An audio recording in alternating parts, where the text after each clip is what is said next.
Jai Hind everyone, this is Kapil Gauri, your GT educator. I really welcome you all for the session जिसका नाम है sound and waves.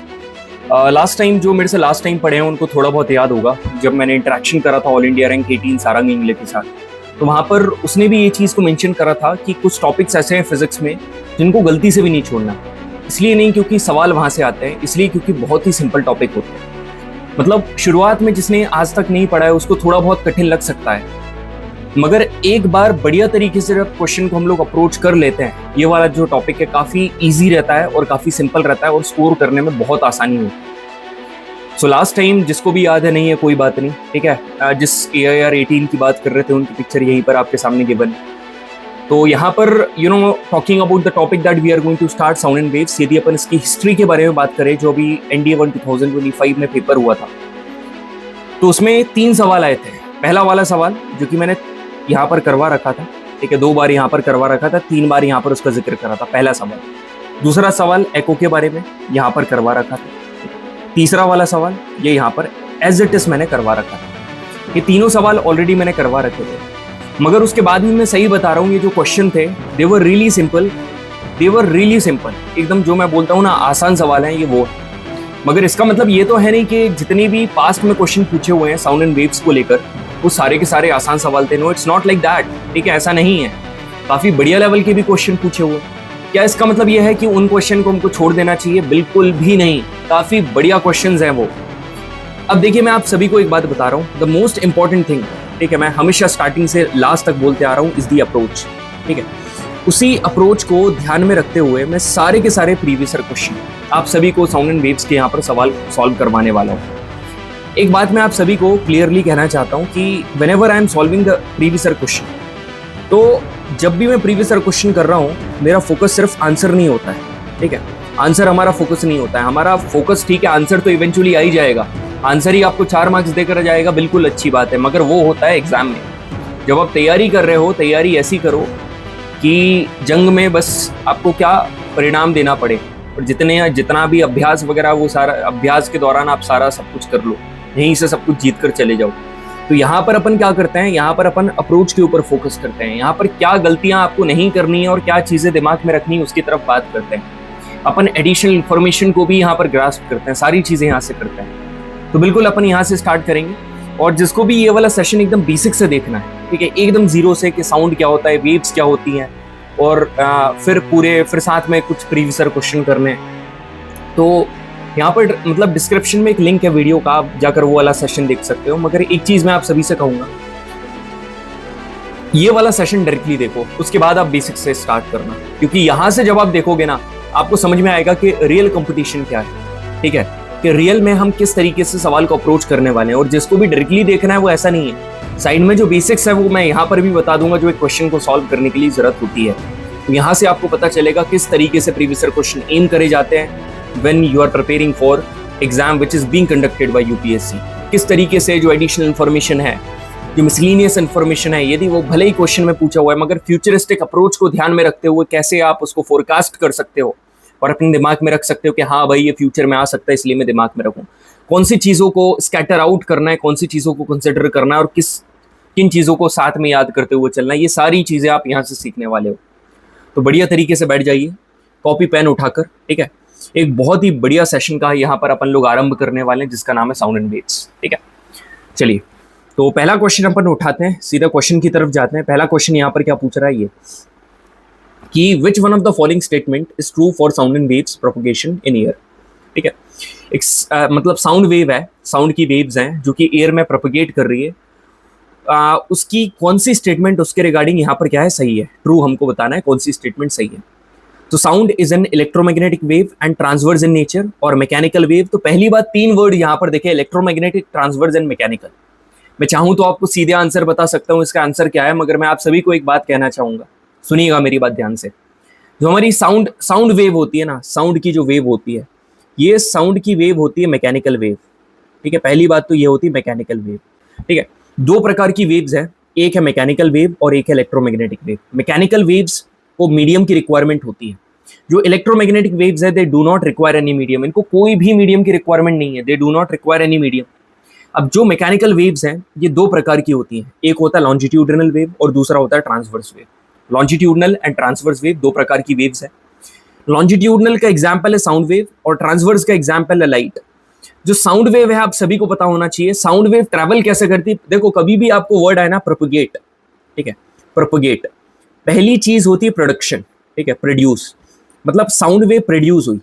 Sound wave कभी भी produce होती है ना तो कोई ना कोई एक्सटर्नल उसमें एनर्जी देना पड़ता है, कोई एक्सटर्नल फोर्स लगाना पड़ता है। उसके बाद क्या होता है, जो पार्टिकल्स है ये वाला इसको टकराता है, ये वाला इसको टकराता है, ये वाला इसको टकराता है, ये वाला इसको टकराता है, ऐसे टकराते टकराते टकराते टकराते टू एंड फ्रो मोशन होता है। कौन सा मोशन? टू एंड फ्रो। तो ये वाला यहाँ, फिर ये यहाँ आएगा, फिर ये वाला यहाँ, फिर यहाँ आएगा, फिर ये वाला यहाँ यहाँ आएगा, to and fro motion.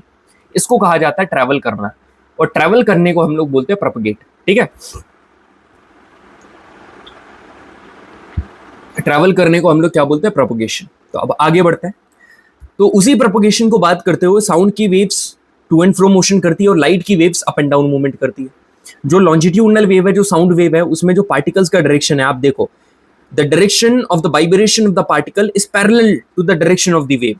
But in case of transverse wave the direction of the vibration of particle, मतलब पार्टिकल के जो वाइब्रेशन है उसका डायरेक्शन जो होता है वो वेव के परपेंडिकुलर है, ठीक है, परपेंडिकुलर है, एकदम 90 डिग्री यहाँ पर ऐसा बनाता है। बढ़िया। अब इलेक्ट्रोमैग्नेटिक वेव्स कौन कौन सी होती हैं? इलेक्ट्रोमैग्नेटिक वेव्स होती हैं gamma rays, X rays, UV rays, infrared, microwave, radio waves, ठीक है। हमेशा ऐसे याद रखना, ये जो डायग्राम दिख रहा है ना, ये याद रखना, ये ऐसे ऐसे, फिर ये दूर जा रही है, ठीक है, फिर ये दूर, फिर ये दूर, फिर ये दूर। तो यहाँ पर पता क्या हो रहा है, ये दो कॉन्सेक्यूटिव क्रस्ट के बीच का जो डिस्टेंस रहता है इसको वेवलेंथ बोलते हैं। तो जितना आगे जा रहे हो जो वेवलेंथ है ये क्या होती है? इंक्रीज होती है। बिल्कुल सर मगर जो फ्रीक्वेंसी है ये क्या होगी? फ्रीक्वेंसी है ये रिड्यूस होगी। और फ्रीक्वेंसी की तरह एनर्जी है, यदि फ्रीक्वेंसी कम हो रही है तो यहाँ पर एनर्जी कम होगी। याद कैसे करोगे? आप याद करो गेक्स यूवी मार। पहले तो गेक्स लिखो जी, ए छोटा लिखो एक्स, यूवी, ये यूवीआई मतलब यूवी, और मार MAR, ठीक है। तो जी से गामा रेस, एक्स से एक्स रेस, यू से अल्ट्रावायलेट रेस, वी से विजिबल रेस, आई से इंफ्रारेड, एम से माइक्रोवेव और आर से रेडियो वेव्स, ठीक है। तो ये बेसिकली है क्या, इनको याद रखना है, इसकी वेवलेंथ और ये सब नहीं, उतना लोड लेने की जरूरत नहीं है। बाकी थोड़ा आप दिमाग में मतलब अप्रोक्सीमेट वैल्यू याद कर सकते हो, जैसे यहाँ पर गिवन है, जैसे गामा रेस जो है इसकी वेवलेंथ कितनी है? 10⁻⁻16 से लेकर 10⁻⁻10 के बीच में। या फिर टिपिकल आपको याद करना है तो 10⁻⁻15 याद कर सकते हो। एक्स रेज है उसकी 10⁻10 होती है, यूवी रेज है उसकी 10⁻8 है, थोड़ा बहुत ऊपर नीचे चल जाएगा, ठीक है। अपन मान रहा हूं कि क्वेश्चन सॉल्व कर रहे थे, मगर और भी चीजें आपको क्या दिमाग में रखनी है वो भी पता होना चाहिए। यहाँ पर अब जो इंफ्रारेड वेव्स है, ठीक है, infrared waves are produced by hot bodies and molecules. अब मैं आपको एक बात बता रहा हूँ, बिल्कुल अपन हंजी साउंड चैप्टर पढ़ रहे हैं मगर उसके साथ वेव्स भी पढ़ रहे हैं। अब जैसे यहाँ पर गामा रेज है, एक्स रेज है, यूवी रेज है, इंफ्रारेड है, माइक्रोवेव्स है, रेडियो वेव्स है, ये इलेक्ट्रोमैग्नेटिक वेव्स भी आपको साइड में गिवन है। मगर कुछ इन्फॉर्मेशन ऐसी रहती है जो कि आप सभी को पता होना चाहिए, और GET stands for general liability test, वो जनरल इन्फॉर्मेशन आपकी जीईटी के पेपर में पूछी जा सकती है। मान रहा हूं कि अभी तक नहीं पूछी है मगर इस प्रकार की इन्फॉर्मेशन पूछी जा सकती है जो एक्स्ट्रा मैं कुछ बताता हूँ। तो यहाँ पर मेरी बात ध्यान से सुनना, जो इंफ्रारेड वेव्स हैं ये हॉट बॉडीज और मॉलिक्यूल प्रोड्यूस करते हैं, इनको हीट वेव्स भी कहा जाता है इसलिए। दूसरा फैक्ट यहाँ पर क्या है, जो पर्सी स्पेंसर है इन्होंने डिस्कवर करी थी माइक्रोवेव, तो माइक्रोवेव को डिस्कवर करा था पर्सी स्पेंसर ने। माइक्रोवेव्स जो होती है ना, they get reflected only by metallic surface, मतलब मेटालिक सरफेस को रिफ्लेक्ट कर देंगे, ठीक है। आपने देखा होगा जो ओवन है उसमें अपन कांच के बर्तन रख देते हैं, माइक्रोवेव ओपन के ओवन, क्यों? क्योंकि वहां पर वो एब्जॉर्व कर लेता है हीट को। Microwaves do not gate reflected by glass and plastic, ठीक है। ग्लास और प्लास्टिक जो है इनको रिफ्लेक्ट नहीं कर पाता है।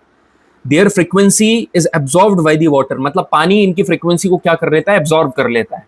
तो यदि अपन पर्टिकुलर वाटर मॉलिक्यूल्स के बारे में बात करें तो सिर्फ माइक्रोवेव की ही फ्रीक्वेंसी को एब्जॉर्व नहीं करता, water molecules absorb infrared and microwaves, मतलब इंफ्रारेड रेडिएशन को भी एब्जॉर्व कर लेता है और माइक्रोवेव रेडिएशन को भी एब्जॉर्व कर लेता है।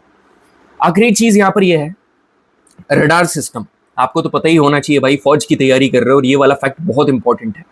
रडार सिस्टम क्या यूज करता है? माइक्रोवेव्स एंड रेडियो वेव्स, ठीक है। Microwaves and radio waves are used in radar system. बढ़िया। अब let's come back to the question. Sound wave, पहली बात तो इलेक्ट्रोमैग्नेटिक वेव है क्या? नहीं है, यहाँ भी नहीं है। मैकेनिकल वेव है and is longitudinal in nature. भाई मैंने यहाँ पर ट्रांसवर्स क्यों लिखा है? ठीक है, लॉन्जिट्यूडनल इन नेचर, ये गलत है। This is longitudinal in nature, sorry, ठीक है, this is longitudinal in nature. Option number B is correct, याद रखना, नहीं तो आप कमेंट करके बताने लगो कि सर वो बाद में जल्दी में हो गया था। चलिए आगे बढ़े, दूसरा क्वेश्चन करते हैं। Which one of the following does not apply to the sound waves in fluid? ठीक है, फ्लूइड में इसमें से कौन सी चीज है जो अप्लाई नहीं होती है? देखो यहाँ पर लिखा है जो साउंड वेव्स हैं दे आर ट्रांसवर्स। भाई ट्रांसवर्स नहीं है, ये चीज तो अप्लाई नहीं होती। Option number C is correct.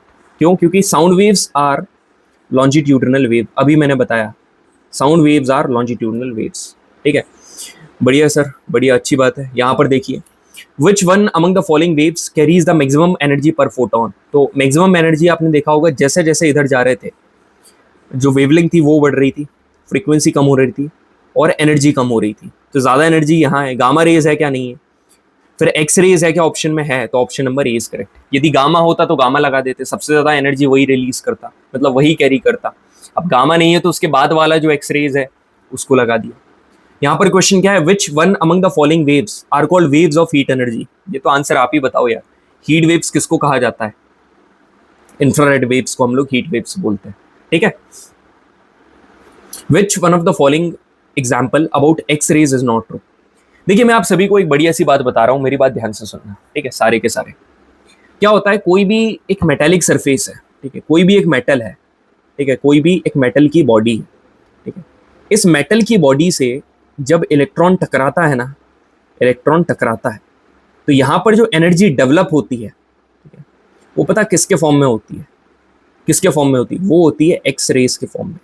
ठीक है, एक्स रे, यहाँ पर एक्स रे डेवलप होती है। इसी तरीके से आप सोचते हो ना, जो आप एक्सरे वगैरह करवाने जाते हो वो कैसे, तो एक्सरे में कुछ नहीं होता, जो मेटेलिक बॉडी है उससे इलेक्ट्रॉन टकराता है और वो वहां पर जो वेव्स जनरेट होती हैं एनर्जी के फॉर्म में, जो वेव्स जनरेट होती है ना, वो एक्सरेज होती हैं। इस तरीके से एक्सरेज जनरेट होती हैं। तो यहाँ पर क्या लिखा है? They have wavelength of about 1 angstrom. ये बिल्कुल सही है, ये इन्फॉर्मेशन आप याद रखना कि एक्सरेज की जो वेवलेंथ है लगभग 1 एंगस्ट्रॉम के बराबर होती है। These can be generated by bombarding a metal targeted by high energy electron। बिल्कुल सही बात है, इनको ऐसे जनरेट करा जा सकता है कि एक मेटल को बम्बार्ड करा दो एक हाई एनर्जी इलेक्ट्रॉन के साथ। Due to their wavelength being shorter, क्योंकि इनकी वेवलेंथ कम है, these can be used for radar system। आप एक बात मेरे को बताइए, रडार सिस्टम के लिए एक्सरे का यूज कर रहे थे क्या अपन? अभी अपन ने ऊपर पढ़ा था कि अपन एक्सरे का यूज कर रहे थे? बिल्कुल भी नहीं। इंफ्रारेड और माइक्रोवेव, ये देखो रडार सिस्टम यूज माइक्रोवेव, वो माइक्रोवेव और रेडियो वेव, सॉरी माइक्रोवेव और रेडियो वेव, इन दो का अपन इस्तेमाल कर रहे थे। तो यहाँ तो माइक्रो भी नहीं है, रेडियो भी नहीं है, तो ये एक्सरे है, तो ये वाली गलत है, मतलब नॉट ट्रू पूछ रहा है। Option number C is correct. और these are also use for the treatment of certain forms of cancer. बिल्कुल सही बात है, मतलब कुछ प्रकार के कैंसर होते हैं जिनके ट्रीटमेंट के लिए एक्सरे भी यूज करा जाता है।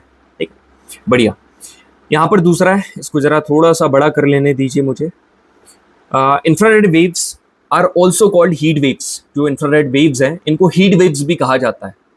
तो इंफ्रारेड वेव्स को हीट वेव्स क्यों नहीं बोलेंगे यार? ये मतलब हॉट बॉडीज से ही जनरेट होती हैं। Statement number 1 is absolutely fine and fantastic.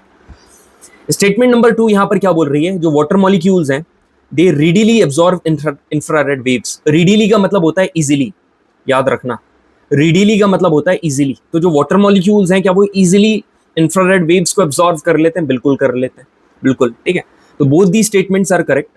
मगर आप एक बात बताओ, क्योंकि ये एब्जॉर्व कर लेते हैं इसलिए इसको हीट वेव्स कहा जाता है क्या? नहीं, इसलिए हीट वेव्स नहीं कहा जाता, वो जनरेट होती हैं, डेवलप होती है हॉट बॉडी से, इसलिए। तो क्या स्टेटमेंट 2 इसका करेक्ट एक्सप्लेनेशन है? नहीं है, but both the statements are individually correct. तो option number B is correct. ठीक है, दोनों चीजें आप सभी को समझ में आ गई बढ़िया तरीके से। प्रोडक्शन और प्रोपगेशन दोनों का मतलब मैंने आप सभी को बता दिया था। अपन एक बढ़िया सा क्वेश्चन करते हैं, उसमें प्रोडक्शन और प्रोपगेशन आएगा तो दोनों से दोबारा कर लेंगे। अरे क्वेश्चन आ गया, which among the following is true for propagation of sound waves? अच्छा ठीक है भाई, बिल्कुल देखते हैं। तो यहाँ पर मेरी बात सुनिए, प्रोडक्शन का मतलब क्या होता है? साउंड का प्रोड्यूस होना। साउंड तब प्रोड्यूस होगा जब ऑब्जेक्ट वाइब्रेट करते हैं। अब ये जो वाइब्रेशन के लिए जो एनर्जी है ये कोई ना कोई आउटसाइड सोर्स से हम प्रोवाइड करते हैं। जैसे आप देखोगे हमारी जो वॉइस का साउंड है, मेरी जो वॉइस का साउंड आ रहा है वो क्यों आ रहा है? क्योंकि जो मेरे वोकल कॉर्ड्स हैं वो वाइब्रेट कर रहे हैं। ठीक है, मैं अंदर से एनर्जी लगा रहा हूँ। तो vibration, sound is all about the vibration. Vibration का होना बहुत जरूरी है। जैसे सितार बजता है तो उसमें स्ट्रिंग वाइब्रेट करती है। फ्लूट, जो फ्लूट बजती है ना, उसमें एयर वाइब्रेट करती है। जो ड्रम है, ड्रम्स बजते हैं तो उसके ऊपर जो लगी हुई मेम्ब्रेन है वो वाइब्रेट करती है। तो आप एक बात याद रखना, लाइट को ना किसी भी मीडियम की जरूरत नहीं है ट्रैवल करने के लिए, but sound needs medium to travel. Sound को जरूरत है, या तो सॉलिड हो, लिक्विड हो, गैस हो, बट क्वेश्चन ये आता है कि ट्रैवल कैसे करता है, ट्रैवल कैसे करेगा। इसको कहा जाता है प्रोपगेशन। तो कभी भी आपका ऑब्जेक्ट वाइब्रेट करता है, एयर पार्टिकल भी उसके अराउंड वाइब्रेट करने लगते हैं, and they exert force on each other. मतलब ये पार्टिकल ने इसके ऊपर फोर्स लगाया, इसने इसके ऊपर, इसने इसके ऊपर, इसने इसके ऊपर, इसने इसके ऊपर। मगर याद रखना, ये जो पार्टिकल्स है ना, ये अपनी पोजीशन पर ही आ जाते हैं दोबारा। मतलब ये क्या करते हैं, they just do to and fro motion. मतलब कि particles do not change their position, it is the wave that has energy. मतलब वेव होती है जिसके पास एनर्जी होती है वो ट्रेवल करती है। जहां पर पार्टिकल्स काफी कॉन्ट्रैक्टेड है, जहां पर डेंसिटी ज्यादा है, उसको हम लोग क्या बोलते हैं, उसको बोलते हैं compression. It is called compression. अब ऐसा तो है नहीं कि पार्टिकल्स हर जगह इवनली डिस्ट्रीब्यूटेड होंगे, नहीं भाई, कहीं पर पार्टिकल्स ज्यादा पास में होंगे, मतलब वहां पर प्रेशर ज्यादा होगा। अब प्रेशर ज्यादा होना मतलब कंप्रेशन। अब जहां पर प्रेशर कम होगा उसको क्या बोलते हैं, उसको बोलते हैं रेयरफेक्शन। यहां पर क्या होता है, प्रेशर कम होता है, ठीक है, यहां पर प्रेशर कम होगा। Propagation of sound waves is propagation of density change. क्या आप ऐसा बोल सकते हो? बिल्कुल बोल सकते हो यार। कभी भी प्रोपगेशन होगा तो इवेंचुअली डेंसिटी को तो चेंज होनी पड़ेगा ना। Sound waves can not travel in vacuum. अभी ऊपर मैंने बताया क्यों, क्योंकि साउंड को चाहिए मीडियम ट्रेवल करने के लिए, और वैक्यूम एक ऐसी जगह है जहां पर कोई भी मीडियम नहीं होता है, पार्टिकल्स बिल्कुल भी प्रेजेंट नहीं होते हैं। तो अब देखो यहाँ पर अपन डिफरेंशिएट करते हैं साउंड वेव और लाइट वेव को। यहाँ सुनना, साउंड वेव और इलेक्ट्रोमैग्नेटिक वेव, मतलब लाइट वेव का अपन बेसिकली एग्जांपल ले रहे हैं। Sound waves are mechanical and longitudinal waves, but electromagnetic waves जो लाइट वेव है वो ट्रांसवर्स है। अब आप बोलोगे सारी इलेक्ट्रोमैग्नेटिक वेव्स ट्रांसवर्स वेव है। मैं दोबारा बोल रहा हूँ, यहाँ पर अपन काय की बात कर रहे हैं, अपन लाइट की बात कर रहे हैं। लाइट एक ट्रांसवर्स वेव भी है, ठीक है, लाइट एक ट्रांसवर्स वेव भी है। क्यों लाइट ट्रांसवर्स वेव है? रीजन क्या है? देखो इलेक्ट्रोमैग्नेटिक तो आप सभी को पता होना चाहिए, लाइट ट्रांसवर्स तो है। इलेक्ट्रोमैग्नेटिक इसलिए है क्योंकि उसको कोई मीडियम की जरूरत नहीं पड़ती ट्रैवल करने के लिए। सन है और अर्थ है, सन और अर्थ के बीच में स्पेस भी आ रहा है जहां कोई भी it's totally vacuum, but still the sun rays are reaching to the earth. Why? Because they do not need any medium, that is why they are electromagnetic waves, and you know it very well. जब मैं आपको light पढ़ा रहा था, मैंने आपको बोल दिया था light is a transverse wave, ठीक है। साउंड की जो स्पीड है एयर में वो कितनी है, 340 मीटर पर सेकेंड साउंड की, और लाइट की यदि आप देखोगे ना एयर में वो कितनी है, 3 × 10⁸ मीटर पर सेकेंड। फर्क समझ रहे हो? 3 × 10⁸, मतलब जो लाइट की स्पीड है, लाइट की स्पीड कितनी ज्यादा है साउंड से। तभी आपने देखा होगा थंडरिंग और लाइटिंग होती है, तो आपको जो बिजली है वो जल्दी से दिख जाती है, और उसका जो आवाज है वो बाद में आती है। क्यों? क्योंकि साउंड को ट्रैवल करने में समय लगता है, उसकी जो स्पीड है वो कम है। Sound waves do not pass through vacuum, but EM waves pass through it. Okay, बढ़िया। अब क्वेश्चन करते हैं प्रोपगेशन के ऊपर। सर प्रोडक्शन भी पढ़ा दिया, प्रोपगेशन भी पढ़ा दिया, क्वेश्चन करते हैं। Sound waves can travel in vacuum? नहीं भाई, यहाँ पर भी लिखा है कैन ट्रेवल इन वैक्यूम, नहीं। Sound waves can not travel in vacuum and it is a longitudinal wave in air. बहुत ही बढ़िया बात लिखी हुई है यहाँ पर। साउंड वेव्स वैक्यूम में ट्रैवल नहीं कर सकते हैं, और जो साउंड वेव्स हैं वो लॉन्जिट्यूडनल वेव्स हैं। दोबारा बता रहा हूँ, लॉन्जिट्यूडनल वेव्स क्या होती हैं? लॉन्जिट्यूडनल वेव्स ऐसी वेव्स हैं जो कि क्या करती हैं, जिसमें जो पार्टिकल्स हैं, उन पार्टिकल्स का वाइब्रेशन का जो डायरेक्शन है, it is perpendicular to the direction of the waves, ठीक है। जैसे ये पार्टिकल मूव हो रहे हैं तो ये वेव है, ये दोनों एक दूसरे के क्या है, पैरेलल है। अरे पैरेलल है, दोनों पैरेलल है, तो लॉन्जिट्यूडनल में पैरेलल है, ठीक है। अब यहां पर जो साउंड करता है वो टू एंड फ्रो मोशन करता है। बिल्कुल सर, मजा आ गया। Which of the following statements is not correct regarding the travel of sound waves? ठीक है, साउंड वेव्स के ट्रेवल के रिगार्डिंग कौन सी स्टेटमेंट यहां पर सही नहीं है? तो मेरी बात ध्यान से सुनना। Sound waves can travel through water, हाँ जी, it can travel through water. Sound waves can travel through air, या it can travel through air. Sound waves can travel through steel, steel से भी ट्रेवल कर सकता है। Sound waves can travel through vacuum, यार ये चीज सही नहीं लिखी है, ये गलत है। तो option number D is correct. क्यों? क्योंकि statement number D is false, ठीक है, बढ़िया। अब बात करते हैं स्पीड के ऊपर। तो स्पीड के ऊपर मैं आप सभी को एक बात बताना चाहूंगा। साउंड की जो स्पीड है ना, वो 3 चीजों के ऊपर डिपेंड करती है। पहला, नेचर ऑफ मटेरियल, ठीक है, वो मटेरियल या फिर मीडियम का नेचर कैसा है।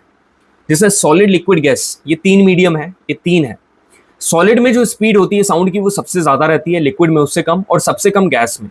ठीक है, यदि अपन 20 डिग्री सेल्सियस की बात करें ना, तो यदि अपन बोले कि सॉलिड की बात करें तो सॉलिड में है 5000 मीटर पर सेकेंड, लिक्विड में मानकर चलो 1500 मीटर पर सेकेंड, और गैस में आप मानकर चलो 500 मीटर पर सेकेंड, या फिर 400 या 300 ऐसे करके आप कह सकते हो। 300 कर लो आप, तो ऐसे करके आप बता सकते हो। तो आप एक बात मेरे को बताओ, सॉलिड में सबसे ज्यादा इसकी स्पीड है कि नहीं? बिल्कुल है। तो नेचर ऑफ मटेरियल के ऊपर भी डिपेंड करती है। दूसरा, टेम्परेचर। टेम्परेचर के ऊपर ऐसे डिपेंड करती है कि जितना ज्यादा टेम्परेचर उतनी ही ज्यादा साउंड की स्पीड। क्या बढ़िया नोट्स आपको दिख रहे हैं ना? मतलब ऐसी चीजें, मतलब इतने बढ़िया मैनर में आपको गिवन है कि सारी चीजें क्लियर हो। ह्यूमिडिटी ऑफ एयर, एयर की ह्यूमिडिटी कैसे?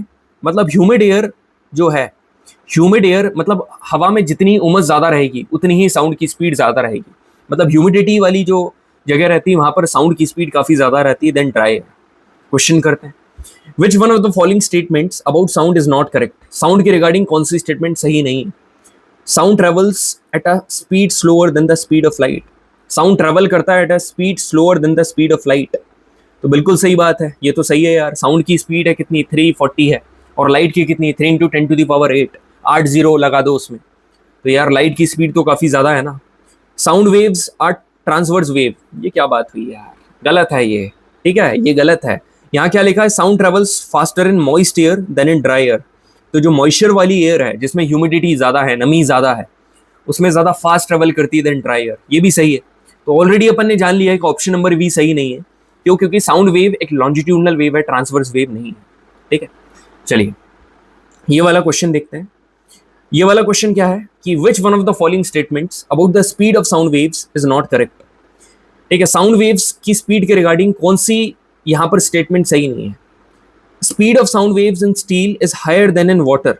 स्टील में ज्यादा होती है, वाटर में कम होती है। ओके, आगे और बढ़ते हैं।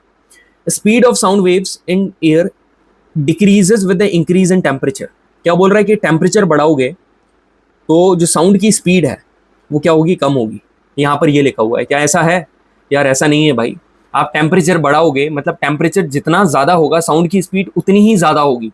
मतलब option number C is fine, मतलब ऑप्शन नंबर सी एकदम सही है। साउंड की स्पीड ज्यादा चाहिए तो ज्यादा टेम्परेचर में साउंड को ट्रैवल करा दो। ठीक है, बढ़िया।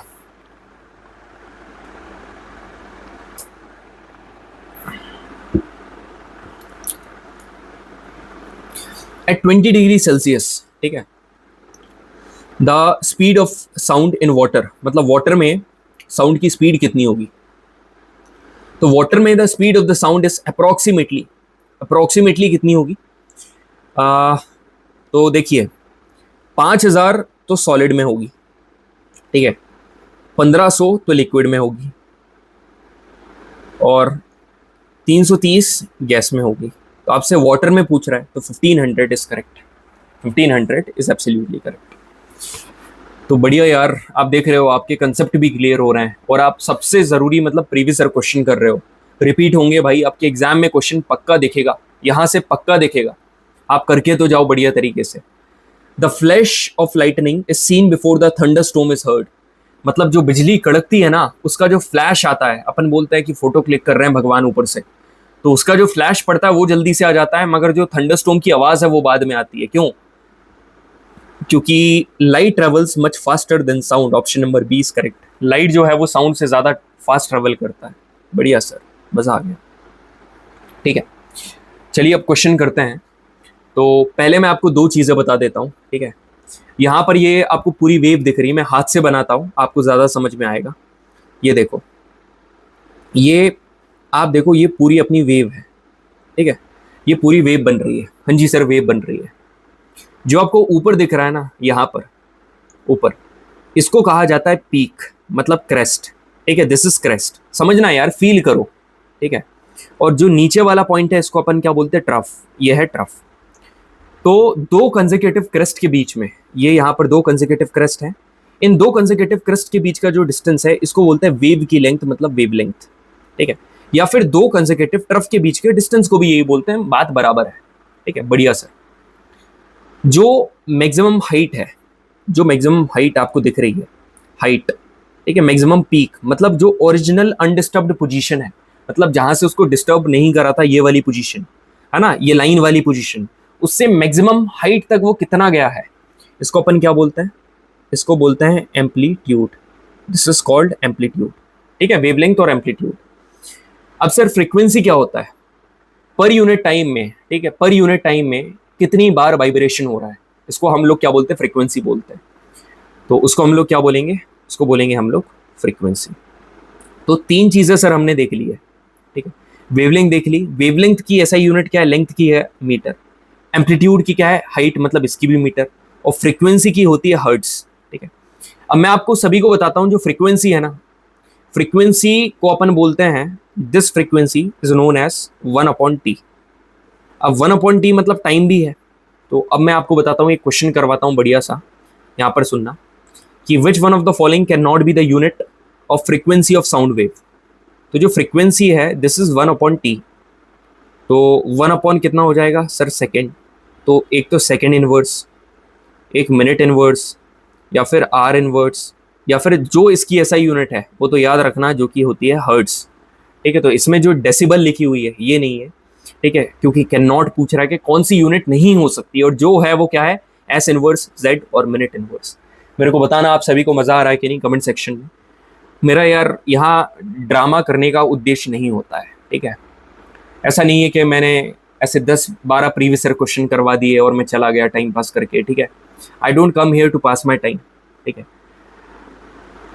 I come here to teach my students and to show them what my potential is, at what extent I can work for my student for free.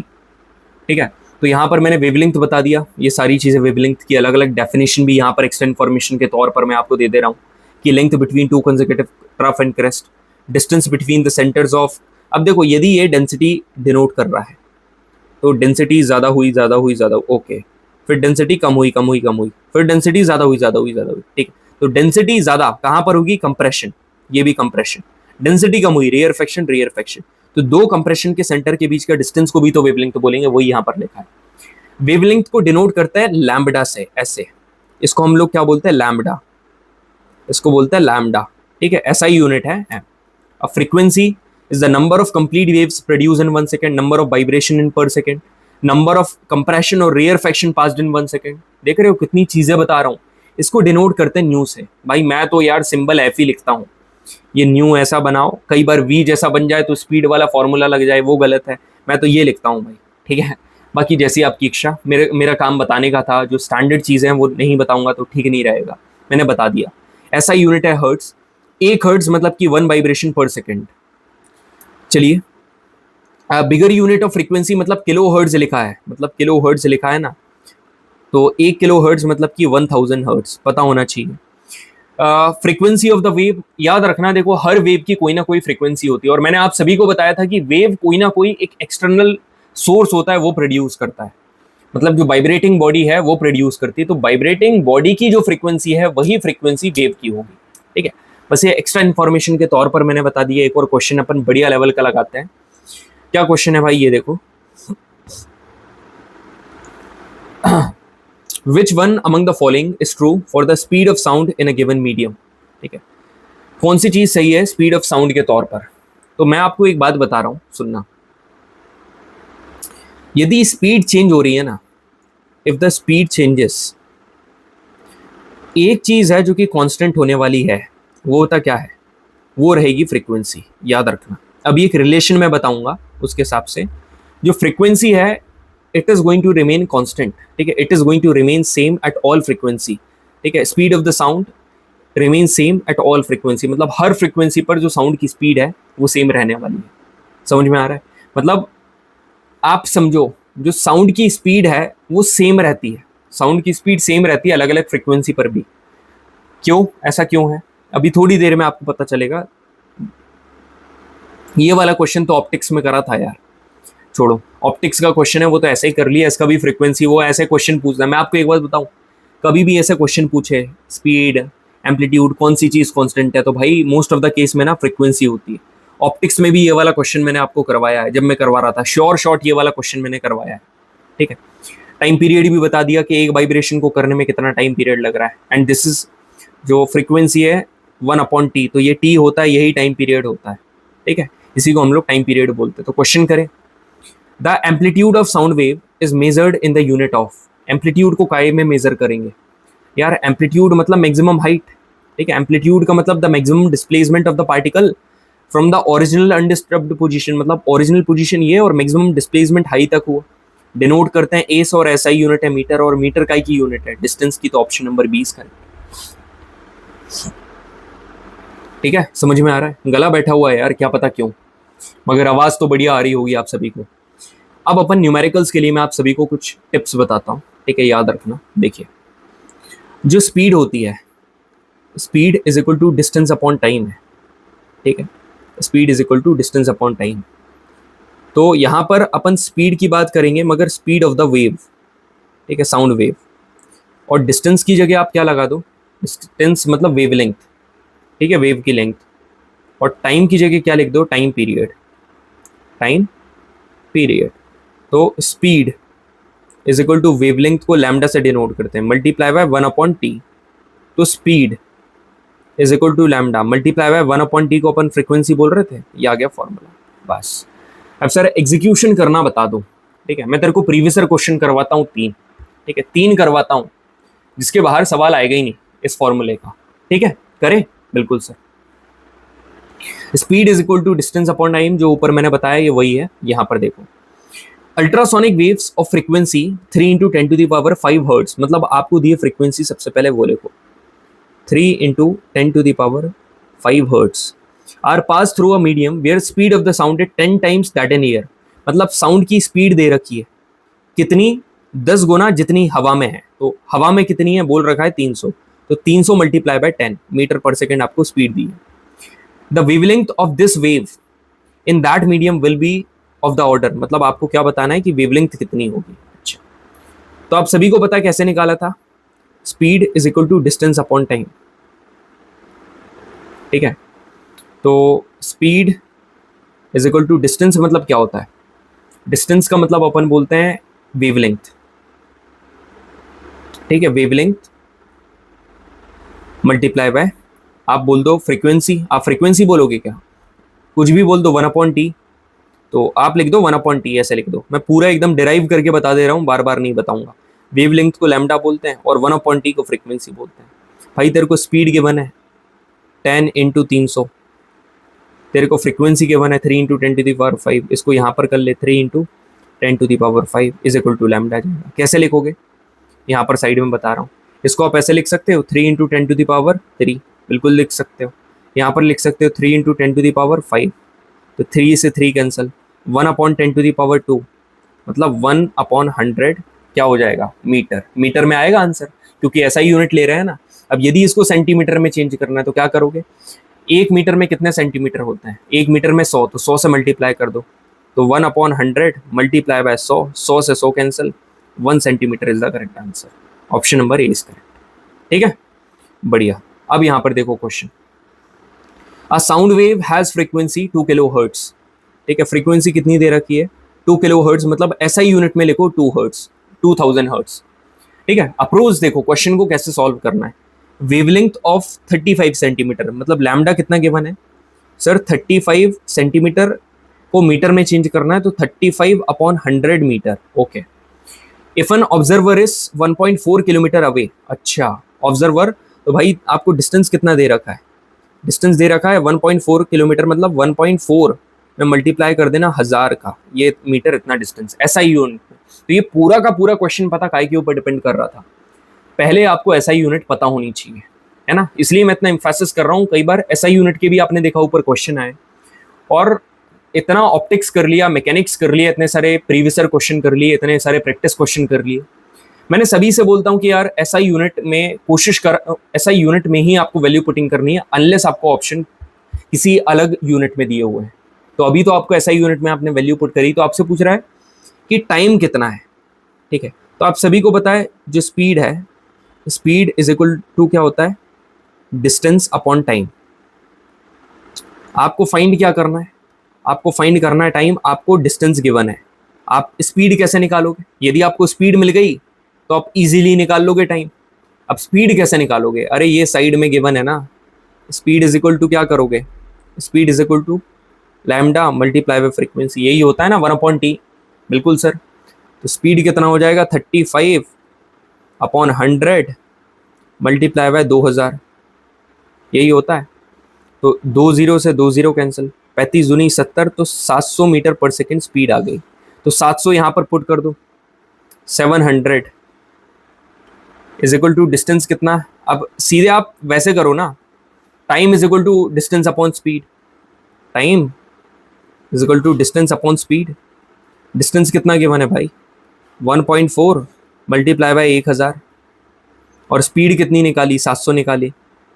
इसका एक पॉइंट हटा तो यहाँ पर एक जीरो लगा, ये एक बार, ये 7 बार, 7 1 ज़ा 7, 7 2 ज़ा 14, तो आ गया 2 सेकेंड्स। मतलब ऑप्शन नंबर ए इसका है।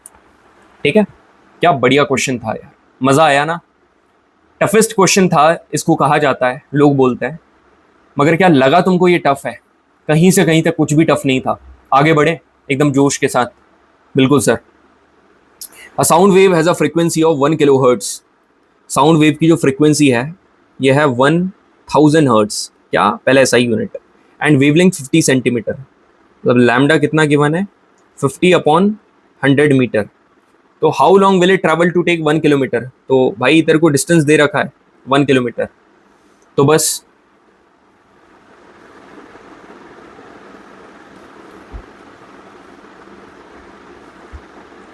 यहाँ पर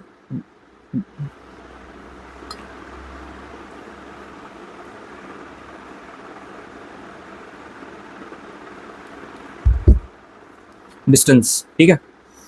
अब मेरी बात ध्यान से सुनना, डिस्टेंस हमको फाइंड करना है, तो काफ़ी आसान है, मेरी बात सुनो। डिस्टेंस नहीं यार, how long will it take to travel 1 kilometre. Distance आपको गिवन है 1000 मीटर, आपको टाइम फाइंड करना है। Speed is equal to distance upon time, time is equal to distance upon speed. तो 1000 अपॉन स्पीड, स्पीड कैसे निकालोगे, निकाल लो ना। Speed is equal to F multiply by lambda, यही होता है। तो 1000 मल्टीप्लाई बाय 50/100, 10 से 10, 10 से 10, तो कितना हो गया 500। तो यहाँ पर 500 हो जाएगा एक बार, और ये 2 बार, 2 सेकेंड, 2 सेकेंड आंसर आ गया ऑप्शन नंबर। क्वेश्चन रिपीट हुआ है कि नहीं, यहाँ पर भी 2 सेकेंड आंसर आया था, यहाँ पर भी 2 सेकेंड आंसर आ गया। एक बढ़िया सा क्वेश्चन पूछो आपसे, ऑसिलेशन और वाइब्रेशन में अंतर क्या है। ऑसिलेशन ऐसे ऐसे करके जो मूव करता है पेंडुलम, ऑसिलेशन और वाइब्रेशन में अंतर क्या है। देखो, जो वाइब्रेशन होता है ना, it occurs at high frequency, और जो ऑसिलेशन है वो लो फ्रीक्वेंसी पर होता है। इसलिए oscillation can not produce sound, इसलिए ऑसिलेशन कभी साउंड प्रोड्यूस नहीं कर सकता। अब यहाँ पर 2 क्वेश्चन है, मतलब एक तो नीचे वाला ऑप्टिक्स का है और ऊपर वाला साउंड का है। आप सभी को पता है साउंड और लाइट को कंपेयर करा जाता है। तो यहाँ पर क्या लिखा है, which one among the following is not produced by sound wave in year. तो भाई आपको एक बात बताऊं, एक कंसेप्ट पढ़ाया था मैंने, पोलराइजेशन, ठीक है। पोलराइजेशन, पोलराइजेशन एक ऐसी प्रोसेस है जिसमें अनपोलराइज्ड लाइट को पोलराइज लाइट में चेंज करा जाता है, ठीक है। जिसमें जो आपने देखा होगा जैसे लाइट वेव है, मैं आपको लाइट का एग्जांपल बताऊं। लाइट एक ऐसा वाइब्रेशन है which is composed of the electric field and magnetic field in which both are perpendicular to each other. मतलब इलेक्ट्रिक फील्ड और मैग्नेटिक फील्ड ये दोनों एक दूसरे के परपेंडिकुलर है, ठीक है। तो ये एक पोलराइज लाइट है, तो ये एक ट्रांसवर्स भी तो है ना, ट्रांसवर्स है, ट्रांसवर्स है, बिल्कुल है। तो लाइट हमारी ट्रांसवर्स इन नेचर है। पोलराइजेशन याद रखना, always talk about the transverse. जो कंसेप्ट है ना पोलराइजेशन का, ये सिर्फ ट्रांसवर्स वेव पर ही फॉलो होता है। तो साउंड वेव तो लॉन्जिट्यूडनल वेव है, तो इसमें कौन सा कंसेप्ट फॉलो नहीं होगा, पोलराइजेशन फॉलो नहीं होगा। अब यहाँ पर क्या लिखा है, which one of the following optical phenomena support that के light is a transverse wave. कौन सपोर्ट करता है, पोलराइजेशन सपोर्ट करता है। क्या बढ़िया क्वेश्चन था, ठीक है, मजा आ रहा है। यही चीज अब देखो, जैसे मैं बोल रहा हूँ, मैंने बोला, ठीक है, आवाज बाहर आई, पार्टिकल्स में एनर्जी है, ठीक है, एनर्जी है, वो पार्टिकल्स क्या करेंगे, वाइब्रेट करेंगे। अब जब पार्टिकल्स वाइब्रेट करेंगे तो यहाँ से यहाँ इससे टकराए, ये इससे, ये इससे, तो पार्टिकल्स क्या करेंगे भाई, पार्टिकल्स ट्रेवल करेंगे। ट्रेवल करेंगे मतलब मूवमेंट करेंगे, मतलब एनर्जी है उनके अंदर। कौन सी energy? Kinetic energy, kinetic energy. ठीक है, तो यहाँ पर क्या होता है? एनर्जी का ट्रांसफर होता है। सर मजा आ गया। ठीक है, अब यहाँ पर क्वेश्चन आया लाउडनेस ऑफ साउंड। बिल्कुल पढ़ते हैं यार। आपको यहाँ पर दो पर्सनालिटीज दिख रही हैं ठीक है, एक यहाँ पर नेहा कक्कर और यहाँ पर अमिताभ बच्चन सर है। तो जो नेहा कक्कर है आप सभी को पता है, अब मैं पूछने की ज़रूरत नहीं है, देखा ही होगा, आतिफ असलम वर्सेस नेहा कक्कर है, काफ़ी ट्रेंड में चलता है। ठीक है, बाकी बढ़िया सिंगर है, she is also a good singer. Now जैसे अपन से तो बढ़िया ही गाते हैं भाई ठीक है, तो जो नेहा कक्कर हैं और अमिताभ बच्चन है, ये basically Neha Kakkar is representing female hair and Amitabh Bachchan sir is representing male. तो यहाँ पर जो फीमेल है, आपने देखा होगा इनकी आवाज़ काफ़ी पतली होती है, शिल्ड वॉइस होती है, शिल्ड, पतली। और जो अपन जैसे लोग हैं, है ना, जैसे मेरी आवाज़ है वो कैसी, काफ़ी डीप वॉइस है। ठीक है, वी हैव डीप वॉइस, थोड़ी हार्श वॉइस होती है, और इनकी काफ़ी शिल्ड होती है, जिसके पीछे आप पिघल जाते हो। मतलब शिल्ड आवाज़ होती है, मतलब पतली आवाज़ है। इसका मतलब पता क्या है? इसका मतलब ये है कि इनकी जो पिच है ना वो हाई है, और इनकी जो पिच है ना वो लो है। सही में। दूसरी बात, ये कौन है? आपने बैंड का नाम सुना होगा, इमेजिन ड्रैगन, उसके सिंगर है, लीडिंग सिंगर है। गाना सुना होगा बिलीवर, ठीक है, बैड लायर, और ये तो पता ही है भाई, the unstoppable gentleman cadet of Indian military academy. ठीक है, इनके पास भले ही माइक हो, हाथ में भले ही माइक हो, मगर ज़्यादा तेज लाउड कौन होगा? पता है, ये जेंटलमैन कैडेट। ठीक है, लाउड कौन होंगे? ये लाउडनेस ज़्यादा यहाँ होगी, और यहाँ पर कितने ही ये गला फाड़ लें, huge respect for both of them, मगर यहाँ पर लाउडनेस यार उतनी नहीं होगी। पता है ऐसा क्यों है? पिच ज़्यादा, यहाँ पर फ्रिक्वेंसी ज़्यादा, यहाँ पर फ्रिक्वेंसी कम। यहाँ पर लाउडनेस ज़्यादा, यहाँ एम्पलीट्यूड ज़्यादा, यहाँ एम्पलीट्यूड कम। तो सर आपका मतलब यह है कि पिच को डिटरमाइन करती है फ्रिक्वेंसी, और एम्पलीट्यूड को डिटरमाइन कर, और लाउडनेस को डिटरमाइन करता है एम्पलीट्यूड। बिल्कुल यही है, ये देखो। ठीक है, जो पिच है ना ये नेचुरली है, पिच नेचुरली होती है। ठीक है, पिच नेचुरली कैसे है? लड़कियों की पतली आवाज़ है, लड़कों की डीप वॉइस है, ये तो नेचुरल है ना, ये तो नेचुरल है। ये क्या करती है पिच? अलग अलग साउंड को, उन अलग अलग साउंड को डिस्टिंग्विश करती है जिनकी सेम लाउडनेस है, जिनकी सेम लाउडनेस है, उन अलग अलग साउंड को डिस्टिंग्विश करती है पिच। अब यदि अपन लाउडनेस की बात करें, तो ये जो लाउडनेस है ना, this loudness is created, loudness create करी जाती है। आप तेज बोलोगे, है ना, आप यदि तेज बोलोगे तो वाइब्रेशन ज़्यादा होगा, ठीक है, एम्पलीट्यूड ज़्यादा रहेगा। टिम्बर क्या होता है? अब भाई पिच भी सेम है, लाउडनेस भी सेम है, तब भी आप दो लोगों को डिफरेंशिएट कर पा रहे हो कि ये नरेंद्र सर की आवाज़ है और ये कपिल सर की आवाज़ है। क्या है? It is the quality of sound, it is timber. उसको अपन लोग क्या बोलते हैं? टिम्बर बोलते हैं। और एक होता है इंटेंसिटी ऑफ साउंड। लाउडनेस, पता है, जो लाउडनेस है ये डिपेंड करती है इंटेंसिटी के ऊपर। ठीक है, लाउड इंटेंसिटी का मतलब कुछ नहीं होता, इंटेंसिटी मतलब amount of sound energy passing through unit area and unit time. Unit area unit time में कितनी साउंड एनर्जी पास कर रही है उसको इंटेंसिटी बोलते हैं। ठीक है, अब यदि अपन फ्रीक्वेंसी की बात करें, फ्रीक्वेंसी ज़्यादा तो उतनी ही शिल्ड वॉइस, जितनी फ्रीक्वेंसी कम उतनी डीप वॉइस। एम्पलीट्यूड ज़्यादा तो लाउड वॉइस, एम्पलीट्यूड कम तो सॉफ्ट वॉइस। ठीक है, बढ़िया सर। अब क्वेश्चन करते हैं भाई, the loudness of sound is related to, loudness of sound is related to amplitude. ठीक है, the pitch of the sound increases, which one of the following increase. भाई आप कुछ मत करो, फ्रीक्वेंसी बढ़ा दो, साउंड का पिच बढ़ जाएगा। फ्रीक्वेंसी बढ़ा दो, साउंड का पिच बढ़ जाएगा। विच one of the following statement is not true for flute, a musical instrument. ये वाला क्वेश्चन जरा देखते हैं। फ्लूट, आप सभी ने फ्लूट देखी होगी, ठीक है, भले ही ना बजी हो, बजाने की कोशिश तो करी होगी।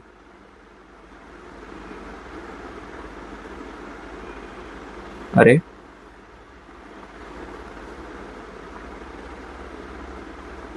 ऐसे करके होती है ना, यहाँ हो ये, ठीक है, और यहाँ से आप हवा देते हो उसको। अब मेरी बात सुनो, इसमें पूछ रहा है कौन सा नॉट ट्रू है। The momentum of waves on the blowing jet, blowing jet समझ रहे हो? मतलब ये ब्लोइंग जेट है, ये ब्लो करना मतलब हवा अंदर भरना, है ना, एयर यहाँ से अंदर जाती है। So the momentum of waves on the blowing jet determines the loudness of the produced note.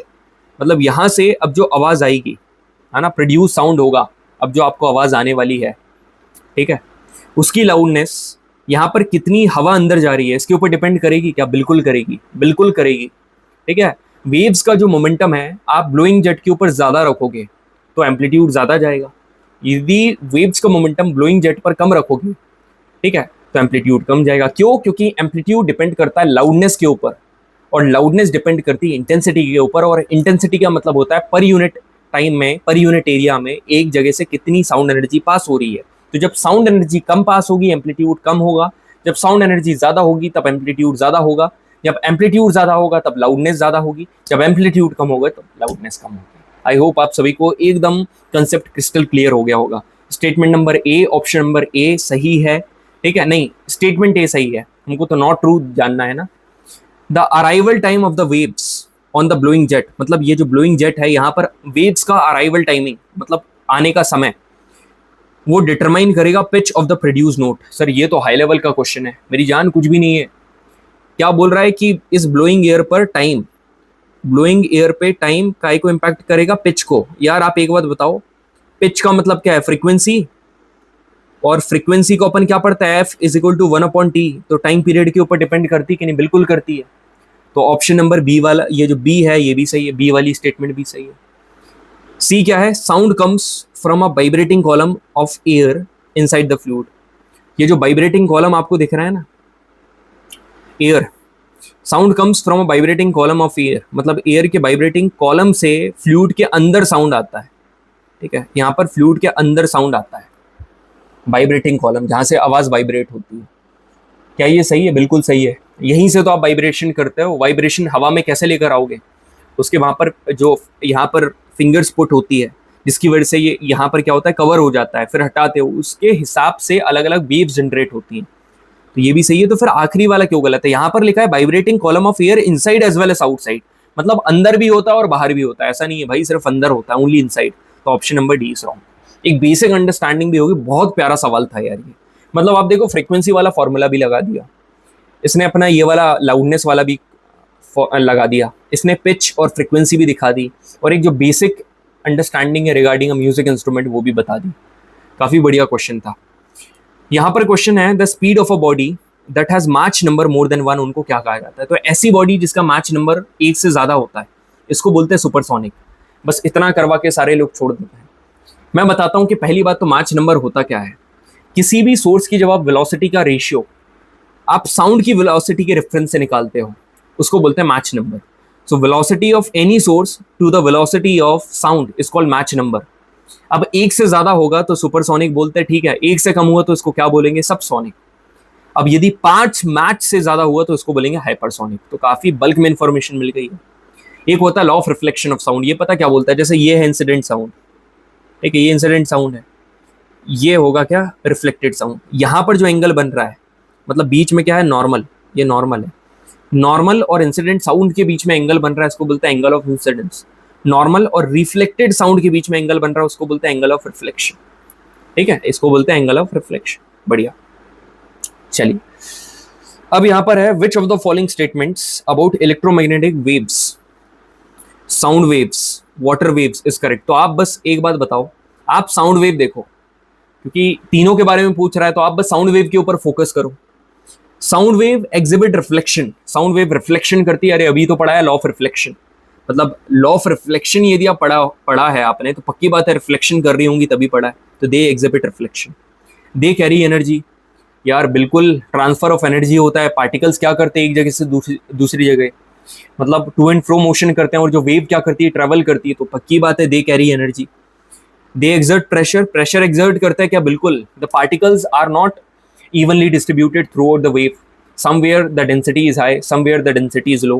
जहाँ पर डेंसिटी ज्यादा है वहां पर प्रेशर ज्यादा होगा, उसको कंप्रेशन बोलते हैं। तो बिल्कुल ये प्रेशर भी एक्सर्ट करता है।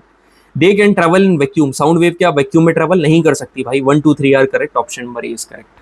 ठीक है, इससे बढ़िया आपका कंसेप्ट अब कौन ही क्लियर कराए। ठीक है, अब यहाँ पर देखो रिवर्बरेशन क्या होता है। तो पहले तो मैं आपको एको और रिवर्बरेशन में अंतर समझाता हूँ बढ़िया तरीके से। ये यहाँ पर खड़े होकर जब चिल्लाएंगे, डिस्टेंस बहुत ज्यादा है, आसपास आपको पहाड़ भी दिख रहे हैं, ठीक है, जब ये यहाँ खड़े होकर चिल्लाएंगे तो यहाँ पर क्या होगा? आवाज दोबारा वापस आएगी, इसको कहा जाता है echo. So the phenomena of hearing back your own sound again and again, it is called echo. Multiple reflection की वजह से जो एको है वो एक से ज्यादा बार भी सुनाई देता है, और यहाँ पर पूरा कंप्लीट वर्ड रिपीट होता है बार बार कम टाइम इंटरवल में। मिनिमम डिस्टेंस, मगर एको को मिनिमम डिस्टेंस कितना चाहिए, 17.2 मीटर, और मिनिमम टाइम इंटरवल 0.1 सेकेंड। अब मेरी बात सुनो, मैं आपको एक बढ़िया बात बता रहा हूँ। अब ये होता है ऑडिटोरियम, इसकी जो सीलिंग होती है ना, ये कर्व होती है, क्यों? ताकि जो साउंड है ना वो क्या करे, रिफ्लेक्ट करे। ये आप सभी को पता है। मगर एक चीज आप सभी को पता होना चाहिए, इसी सेम ऑडिटोरियम में अलग अलग प्रकार के मैट्स लगाई जाती हैं, लाल कलर की मैट्स, ग्रीन कलर की मैट्स, ब्लू कलर की मैट्स, ठीक है, पूरा कवर कर दिया जाता है ऊपर से नीचे से। क्यों? क्योंकि यहाँ पर आवाज परसिस्ट करती है, डटी रहती है, ठीक है। तो the persistence of sound in an auditorium और कोई भी क्लोज जगह is the result of the repeated reflection of sound. जिससे क्या होता है, ये क्यों होता है, परसिस्टेंस क्यों होता है? क्योंकि साउंड बार बार रिपीट होता है इसकी वजह से। मगर यहाँ पूरा वर्ड नहीं सुनाई देता है। फॉर एग्जाम्पल एनडीए, तो फिर डीए ए ऐसे कर करके लास्ट वाला, सिर्फ ओनली टेल इज हर्ड। तो इसलिए कर्टन्स लगाए जाते हैं, फर्नीचर, कारपेट्स, इन सभी का यूज करा जाता है। अब देखो the distance of the reflecting body, जैसे एको है, जैसे यहाँ पर एको हो रहा था ऊपर, तो इस पहाड़ से एको होकर आया, तो आप ये पहाड़ का डिस्टेंस आप बिल्कुल निकाल सकते हो, मगर रिवर्बरेशन में नहीं निकाल सकते। क्यों? क्योंकि रिवर्बरेशन में डिस्टेंस काफी कम होता है, टाइम काफी कम होता है, time is very very less, ठीक है, टाइम काफी कम है। अब जब टाइम इतना कम है तो आप कैसे निकालोगे यार? क्वेश्चन है, reverberation is a phenomena associated with multiple reflection of sound. Reverberation को मल्टीपल रिफ्लेक्शन बोलते हैं। Sound created in a big hall, जो बड़े से हॉल में साउंड क्रिएट होता है, परसिस्ट, वो डटा रहता है because of the repeated reflection. इस फिनोमेना को बोलते हैं रिवर्बरेशन। बढ़िया। The ceiling of the concert hall is generally curve, क्यों होती है? Because they reflect sound to the audience. बिल्कुल सही बात है, ये क्या करते हैं, साउंड को रिफ्लेक्ट करते हैं ऑडियंस के पास। अब आता है इंफ्रासाउंड और अल्ट्रासाउंड, ठीक है। इंफ्रा और अल्ट्रासाउंड क्या होते हैं, देखिए 20 हर्ट्ज से कम का साउंड, ठीक है, इसको क्या बोलते हैं? इसको बोलते हैं इंफ्रा, ठीक है। और 20,000 हर्ट्ज से ज्यादा का साउंड, इसको बोलते हैं अल्ट्रा। इन दोनों के बीच में ये जो साउंड है, ये होता है ह्यूमन ऑडिबल रेंज, ठीक है, ह्यूमन को जो सुनाई देता है वो, ठीक है। तो 20 हर्ट्ज से कम इंफ्रासोनिक और 20,000 हर्ट्ज से ज्यादा अल्ट्रासोनिक। कई बार लोग क्या करते हैं, 20 हर्ट्ज से कम तो इंफ्रासोनिक याद कर लिए, वो याद कर लेते, 20 हर्ट्ज से ज्यादा अल्ट्रासोनिक नहीं, 20,000 हर्ट्ज से ज्यादा अल्ट्रासोनिक होता है। तो जो इंफ्रासोनिक वेव्स हैं, इसमें क्या होता है, वाइब्रेशन काफी धीरे होता है। क्यों? क्योंकि फ्रीक्वेंसी काफी कम है। जैसे वेल्स, एलिफेंट, राइनो, ये पता है इंफ्रासोनिक वेव्स के थ्रू भी मतलब कम्युनिकेट कर लेते हैं। और कई एनिमल्स ऐसे हैं जो कि अर्थक्वेक को सिग्नलाइज कर लेते हैं एकदम इंफ्रासोनिक वेव्स को भी सिग्नल करके। यदि अल्ट्रासोनिक वेव्स की बात करोगे, यहाँ पर वाइब्रेशन काफी ज्यादा होता है। जैसे डॉल्फिन्स और बैट इनका यूज करते हैं लार्ज एक्सटेंट पर। अभी क्वेश्चन आएगा, मैं आपको बताऊंगा, ठीक है। तो क्वेश्चन यहाँ पर क्या है, which of the following animals communicate with each other using infrasonic noise. तो पहले बैट तो करेगा। देखो बैट कैसे करता है, जैसे ये बैट है, रात में इनको दिखाई नहीं देता, आप सभी को पता होगा। तो फिर ये दीवार से टकराते क्यों नहीं है? इन्होंने अल्ट्रासाउंड वेव प्रोड्यूस करा। इन्होंने जब अल्ट्रासाउंड वेव प्रोड्यूस करा तो ये ऐसी वेव गई और टकरा कर वापस आ गई। जब ये टकरा कर वापस आई तो बैट को सेंसेशन हो गया कि भाई आगे क्या है, एक ऐसा ऑब्जेक्ट है जो कि रिफ्लेक्ट कर रहा है मेरे अल्ट्रासाउंड को, तो वहीं से टर्न कर लो, ठीक है। ये बैट का काम है, इसलिए वो एक ही जगह बार बार घूमते रहती है। तो इंफ्रासोनिक में बैट तो आएगा नहीं, तो 2 जिसमें आ रहा है काट दो, इसमें भी। तो 1, 3 दोनों में आ रहा है। 4th वाला क्या वेल्स इंफ्रासोनिक करती हैं? ये अभी ऊपर मैंने बताया, वेल्स बिल्कुल करती हैं। तो 1, 3, 4 आर करेक्ट, ठीक है। The frequency of ultrasound waves is, ultrasound waves मतलब greater than 20,000 hertz. Option number D is correct. Which one of the following frequency ranges is sensitive to human ears, ठीक है। Human ears में sensitive सबसे ज्यादा कौन सी है? तो human ear में जो सुनाई देती है वो 20 हर्ट्ज से 20,000 हर्ट्ज के बीच की, मतलब option number 20 correct. Which one of the following statement is not correct, इसमें से कौन सी स्टेटमेंट है जो कि सही नहीं है? Ultrasonic waves can not gate reflected, refracted और एब्जॉर्ब्ड। भाई आप एक बात बताओ, जो अल्ट्रासोनिक वेव है चाहे इंफ्रासोनिक हो, है तो साउंड है ना, साउंड तो है, और साउंड वेव रिफ्लेक्ट भी करती, रिफ्रैक्ट भी करती, एब्जॉर्ब भी, ये सब बिल्कुल करती है भाई।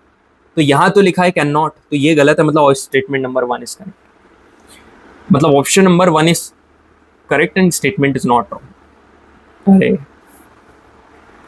Option number 1 is correct but the statement number A is wrong. तबीयत से ठीक नहीं लग रही है यार आज, मगर कोई बात नहीं, कंटिन्यू करते हैं अपन। चलिए, bats detect obstacle in their path by receiving the reflected ultrasonic waves. अब भी बताया, ठीक है। Which one of the following waves bat use करती हैं ऑब्स्टिकल को डिटेक्ट करने के लिए इन देयर फ्लाइंग पाथ। उनके रास्ते में ऑब्स्टिकल को डिटेक्ट करने के लिए वे बैट्स हैं वो काय को यूज करती हैं, वो यूज करती है अल्ट्रासोनिक वेव्स को, ठीक है।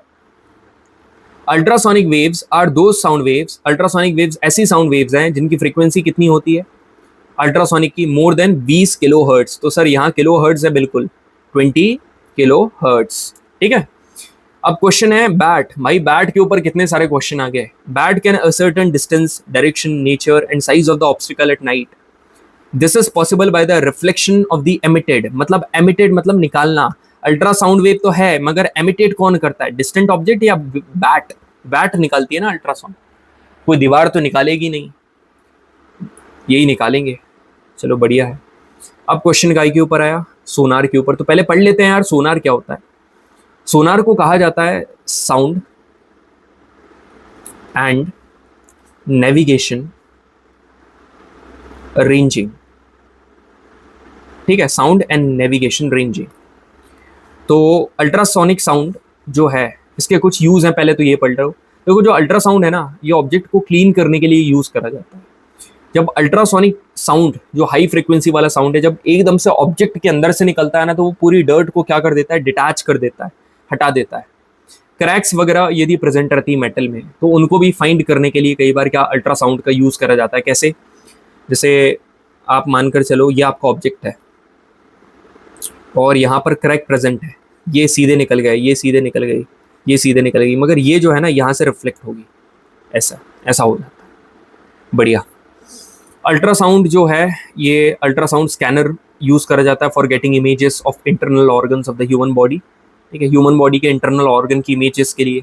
और जो छोटे छोटे स्टोन्स होते हैं ना, उनको भी ब्रेक करने के लिए अल्ट्रासाउंड का मतलब एक अल्ट्रासोनिक सर्जरी होती है, उसका भी यूज करा जाता है, ठीक है। अब यहाँ पर क्वेश्चन क्या है, sonar is a device that is used to measure the distance of under water objects by ship, ठीक है। जैसे ये शिप है ना, यहाँ से क्या करते हैं, अल्ट्रासोनिक वेव्स हम लोग यहाँ पर भेजते हैं, अल्ट्रासाउंड वेव्स हमने यहाँ पर भेजा, ट्रांसमिट करा। जो नीचे आपको सरफेस दिख रहा है ना, यहाँ तक ये वेव्स पहुंची, अब ये रिफ्लेक्ट बैक करेंगी। तो यहाँ पर क्या है, ये रिसीवर है। अब ये रिसीवर क्या करेगा, it will convert waves into electrical signal, ये इलेक्ट्रिकल सिग्नल में उसको कन्वर्ट करेगा, ठीक है। तो यहाँ पर क्या होता है, does it use for this purpose, कौन सी वेव्स यहाँ पर यूज करी जाती है, यहाँ पर यूज करी जाती है अल्ट्रासाउंड वेव्स। सोनार में अल्ट्रासोनिक वेव्स का इस्तेमाल करा जाता है, ठीक है। Sonar is mostly used by navigators, use करते हैं, ठीक है, नेविगेटर्स इसका यूज करते हैं। अब आते हैं अपन का एसएचएम वगैरह पे। लोगों को लगता है ना कि इसके जो क्वेश्चंस है काफी कठिन होते हैं, भाई कोई कठिन नहीं है, कुछ भी कठिन नहीं है। मैं आपको क्वेश्चन सॉल्व करवाता हूँ बिना टाइम वेस्ट करे, आप बोलोगे क्या बढ़िया समझ में आया, ठीक है। तो अपन बढ़िया ये कंसेप्ट ही पढ़ते हैं बढ़िया तरीके से पहले, उसके बाद फिर सवाल सॉल्व करेंगे। पीरियडिक मोशन है यहाँ पर, ठीक है। देखो पीरियड का मतलब आप सभी को पता है, जैसे अपने स्कूल में पीरियड्स होते हैं, 40 मिनट का एक पीरियड, 1 घंटे का या आधा घंटे का। अब वो जो 40 मिनट का एक पीरियड है, वो फिर दोबारा रिपीट होगा, फिर दोबारा रिपीट होगा। उसी तरीके से पीरियडिक मोशन ऐसा मोशन है जो कि एक फिक्स्ड पीरियड के बाद बार बार रिपीट होता है। So the motion that repeats itself after equal interval of time is called periodic motion. For example minute hand in clock that repeats after every 60 minutes. जैसे कि क्लॉक में जो मिनट हैंड है हर 60 minute के बाद repeat होगा, ठीक है ना। घंटे का है, हर 12 घंटे में जो आर हैंड है वो हर 12 घंटे में रिपीट होगा। तो जैसे आपने यहाँ पर देखो, उसी पीरियडिक मोशन का एक टाइप होता है जिसको हम लोग बोलते हैं ऑसिलेटरी मोशन। ऑसिलेटरी मोशन, जैसे आप सभी ने यहाँ पर पेंडुलम देखा होगा, ठीक है, ये इसको हम लोग क्या बोलते हैं, इसको बोलते हैं बॉब। ये जो टंगी है इसको क्या बोलते हैं, स्ट्रिंग। और ऊपर वाला सपोर्ट, ये इधर से ऊपर गया और ये इधर आया, ठीक है, मीन पोजीशन और मैक्सिमम पोजीशन। तब ऑसिलेटरी मोशन क्या होता है यार, देखो ऑसिलेटरी मोशन ऐसा है कि a motion in which a body moves to and fro, जिसमें body to and fro move करती है एक फिक्स्ड इंटरवल ऑफ टाइम के साथ।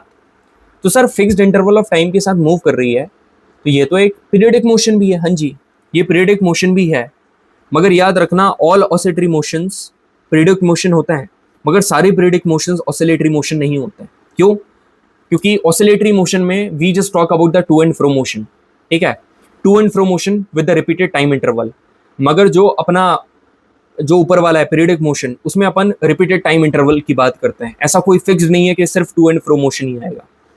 अब ऑसिलेटरी मोशन का एक एग्जांपल है सिंपल पेंडुलम। अब जैसे कि अर्थ मूव कर रही है अराउंड द सन, सन के अराउंड मूव कर रही है ना, वो पीरियडिक मोशन है, उसका फिक्स्ड पीरियड है, ठीक है। मून है अर्थ के अराउंड 24 घंटे में रोटेट कर जाता है, ठीक है, वो है पीरियडिक मोशन है, मगर क्या ऑसिलेटरी मोशन है क्या? ऐसा टू एंड फ्रो मूव कर रहा है, लटक रहा है क्या मून? नहीं भाई, ऐसा नहीं। तो आई होप आप सभी को क्लियर हो गया होगा। अब यहाँ पर एक बढ़िया सी बात मैं आपको बता रहा हूँ, जो टाइम पीरियड होता है ना सिंपल पेंडुलम का, वो किन चीज़ों के ऊपर डिपेंड करता है ना, इसके ऊपर 4 से 5 सवाल प्रीवियस क्वेश्चन आए हैं, जिसका सीधा सिंपल फॉर्मूला है T is equal to 2 pi under root L upon G, ठीक है। अब इसमें ना जो टाइम पीरियड होता है, जब आप पोल से इक्वेटर पर जाओगे तो क्या होता है, रेडियस बढ़ेगी, और रेडियस बढ़ेगी तो ग्रेविटी क्या होगी, कम होगी। ग्रेविटी कम होगी तो टाइम पीरियड क्या होगा, बढ़ेगा। कैसे करा यार, आप देखो ना, time period is inversely proportional to the root of G, ऐसा ही है ये। तो यदि आपने रेडियस बढ़ाया तो ग्रेविटी क्या होगी, कम होगी। रेडियस क्यों? क्योंकि G is equal to G M upon R square. Radius बढ़ाई तो ग्रेविटी कम, अब ग्रेविटी कम होगी तो टाइम पीरियड बढ़ेगा। दूसरा होता है टेम्परेचर ज्यादा तो लेंथ बढ़ जाएगी। अब लेंथ बढ़ेगी तो आप सभी को पता है टाइम पीरियड बढ़ जाएगा, क्योंकि डायरेक्टली प्रोपोर्शनल। मगर मास में आप ऊपर नीचे करोगे, आप ये नहीं सोच सकते कि ग्रेविटी में मास की वैल्यू, भाई मास, बॉब का मास बढ़ा, उसमें कोई चेंज नहीं आने वाला टाइम पीरियड में, there is not going to be any change, ठीक है। कैसा क्वेश्चन करके देखते हैं। The time period of the oscillation, मतलब एक सिंपल पेंडुलम है, उसके ऑसिलेशन का टाइम पीरियड जिसकी लेंथ L है, ठीक है, और जो मास है वो है m, और टाइम पीरियड T है, ठीक है। ये आपको दे रखा है, इतनी चीजें दी रखी है। If the length of the pendulum is increased to 4L and the mass of the bob is increase to 2m, mass 2m कर दिया, then which one of the following is the new period of oscillation. New क्या होगा, तो T हमको new निकालना। कैसे निकालेंगे? T हमको पता है 2 pi under root L upon G, तो मास का तो कोई भी चेंज नहीं आएगा, बस आप L की जगह 4L डाल दो, तो 2 pi under root 4L upon G, तो अंडर रूट 4 मतलब 2 है ना, under root 4 is equal to 2, तो ये 2 बाहर आ जाएगा, तो आप इसको कैसे लिखोगे, 2 multiply by 2 pi under root L upon G, तो 2 टाइम्स ऑफ T, मतलब ऑप्शन नंबर 20 करेक्ट, ठीक है। If the time period of an oscillating pendulum, जो पेंडुलम है उसका टाइम पीरियड जो है वो T है, देन इसमें से कौन सी स्टेटमेंट सही नहीं है। काफी सिली क्वेश्चन था, मेरे को नहीं लगता कि दोबारा पूछे, है ना। कौन सी चीज सही नहीं है? The motion repeats after time T only once, मतलब ये जो मोशन है जो रिपीट होता है, टाइम T जो है उतने से रिपीट होता है, मतलब जो टाइम को डिनोट कर रहा है अपन T से डिनोट कर रहे हैं, बिल्कुल उसी, वही उसका टाइम पीरियड है, उसी में वो क्या होगा, रिपीट होगा। मगर यहाँ पर लिखा है सिर्फ एक बार होता है। भाई तो क्या जो पेंडुलम घूमता है वो सिर्फ एक बार घूमकर रुक जाता है क्या? ये गलत है, हमसे नॉट करेक्ट पूछा है, स्टेटमेंट नंबर 1 इज रॉन्ग। अब है which one among the following happens when a swing rises to a certain height from its rest position. देखो भाई, जैसे ये है, आपने इसको उठाकर यहाँ रखा, मतलब हाइट पर पहुंचाया, ठीक है, रेस्ट पोजीशन से आपने कुछ सर्टेन हाइट दी, तो आपने इसको हाइट बढ़ाई, और अपन ने पोटेंशियल एनर्जी क्या पढ़ा था, mgh होती है। तो पोटेंशियल एनर्जी जो है इसकी तो इंक्रीज होगी ना, और काइनेटिक एनर्जी डिक्रीज होगी, तो पोटेंशियल एनर्जी इंक्रीजेस। अक्सर पोटेंशियल एनर्जी इंक्रीज हुई और काइनेटिक एनर्जी डिक्रीज क्यों हुई? क्यों? क्योंकि total energy before the momentum and after the momentum remains conserved. This is the law of conservation of energy, मैंने आप सभी को पहले पढ़ाया था। ऑप्शन नंबर 20 करेक्ट, बढ़िया क्वेश्चन था। अरे सब करवाऊंगा, सारे सवाल करवा रहा हूँ, एक सवाल भी नहीं छोड़ रहा हूँ मैं। If the length of the simple pendulum is being increased by 4-fold, मतलब लेंथ आपने 4 से इंक्रीज कर दी है, तो आप वही सेम सवाल अंडर रूट 4L, तो 2 गुना बढ़ जाएगा, increased by the value of 2। यहां पर ये वाला क्वेश्चन देखो क्या बोल रहा है कि a simple pendulum having a Bob of mass m, length L and time period T, the mass of the bob is doubled, ठीक है, और लेंथ को क्या कर दिया, हाफ कर दिया, तो टाइम पीरियड बताना है। तो ये बढ़िया क्वेश्चन है भाई, करते हैं। एक तुमको स्टैंडर्ड तरीका एक बार करवा के बताता हूँ एकदम शांति से तुमको, ताकि कम से कम समझ में आ जाए, ठीक है।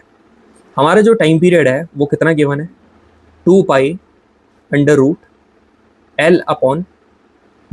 ये गिवन है, ये गिवन है सर, तो ये हमको गिवन है। अब जो नया वाला t है, मतलब t डैश हमको बताना है, t डैश 2π। अब m का इम्पैक्ट पड़ेगा क्या, नहीं पड़ेगा, मगर L/2 हो जाएगा अपॉन g। इसको आपने ऐसे करके लिखा। अब कभी भी ऐसा होता है A/B डिवाइडेड बाई c, तो आप इसको A/BC लिखते हो, बिल्कुल सर। तो आप इसको कैसे लिखोगे, आप इसको ऐसे लिखोगे 2πL/2g², बिल्कुल ऐसे ही लिखेंगे। आप इसको ऐसे भी लिख सकते हो 2π1/√2 मल्टीप्लाई बाय √L/G, बिल्कुल।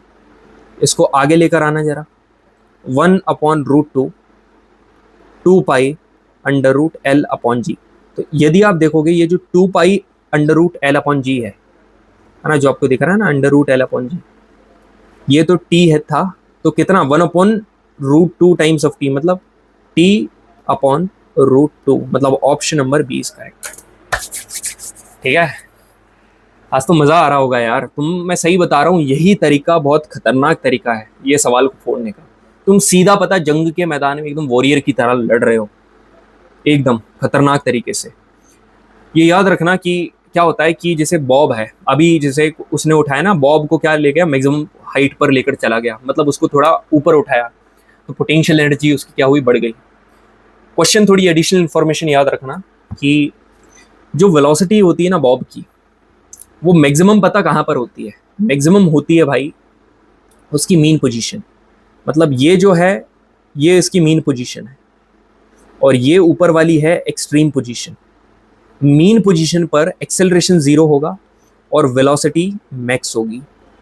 एक्सट्रीम पोजीशन पर एक्सेलरेशन मैक्स होगा मगर वेलोसिटी 0 होगी। बात खत्म, ठीक है।